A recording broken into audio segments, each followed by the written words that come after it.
Кво ста квота? Всъщност не звучи чак толкова зле. Аз съм Ана Кво и съвсем скоро бях предизвикана от Дими Каст да направя клип за моите най-странни хобита. Дими, challenge accepted. Така че... да започваме.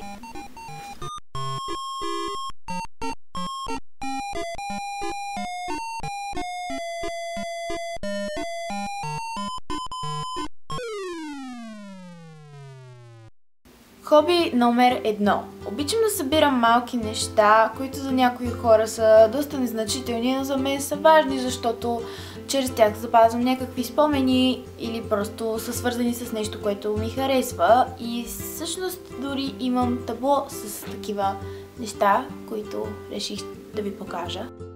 Това е великото табло. Има опаковки от бомбони Моам, защото са вкусни. И има сърце до тях, защото ги обичам.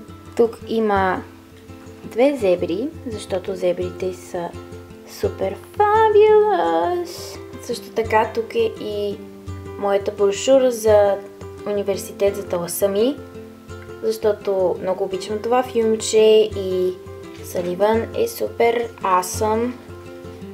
Ето това зелено човече се казва Майк и Майк, моята приятелка, не се казва Майк, просто я наричам така, защото тя е това човече, а тя ме нарича Саливан. Много рядко, но все пак, защото аз съм Саливан, а тя е Майк.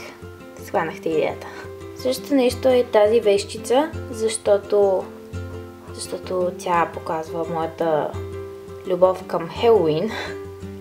Също така над нея има една снимка, която съм ви показвала в един влог. Хората на нея изглеждат много нормални, нали? Без това същество ето тук. И друго нещо, което повечето хора биха изхвърлили, но аз запазих, защото имаме вероятно чувство за хумор, е тази касова бележка, на която пише 100 см Big Banana. Yeah. Въпреки това ви обещавам, че не съм вехтоман и нямам боклуци натрупани около мен, които вие не виждате. Друго мое хоби е да правя онези тетрадки с изрезки и драсканици, в които просто нямат никакъв смисъл, но са пълни с толкова яки неща. Може би някои са гледали клипа ми за 30 рандъм факти за мен, където бях ви показала една такава моя тетрадка, посветена на здрач. Можете да видите клипа в описанието. Друго мое хоби е да излизам с приятели и да се разхождаме и да снимам. Да, обичам да снимам. Хоби номер 4.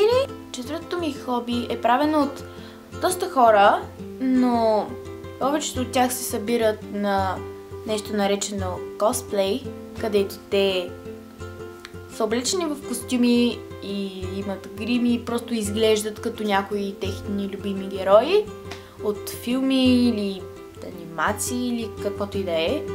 Те се забавляват, имат конкурси и се снимат. Аз правя същото нещо, само че когато съм сама вкъщи ми е скучно, но пък след това имам доста снимки.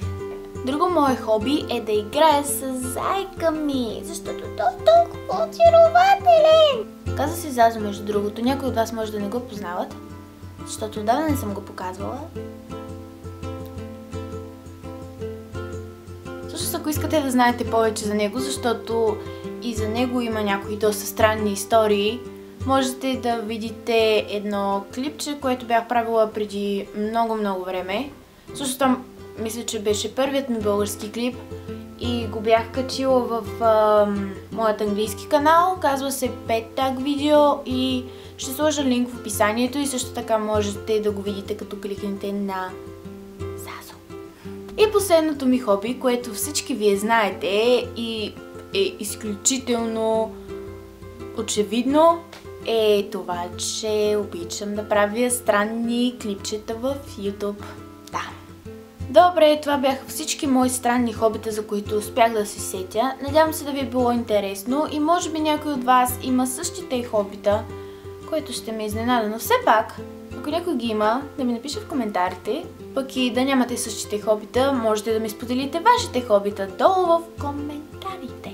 Също така вижте и клипчето на Тими за неговите хобита, линкът също ще бъде в описанието. И хей, Свети Валентин наближава. Кой е сам и тази година?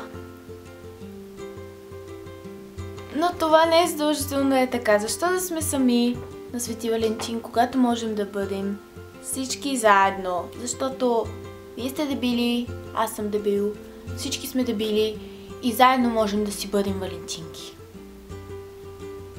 Това е най-мъдрата реч, която успях да измисля. Добре, това беше всичко. Не се отчавайте, ако сте отново сами на Свети Валентин, защото този празник не струва. Ще видим другия четвъртък, както вече си знаете. И не забравяйте да видите линковете в описанието. Ще се видим съвсем скоро и чао! Здравейте, Клода! Аз ви обичам много!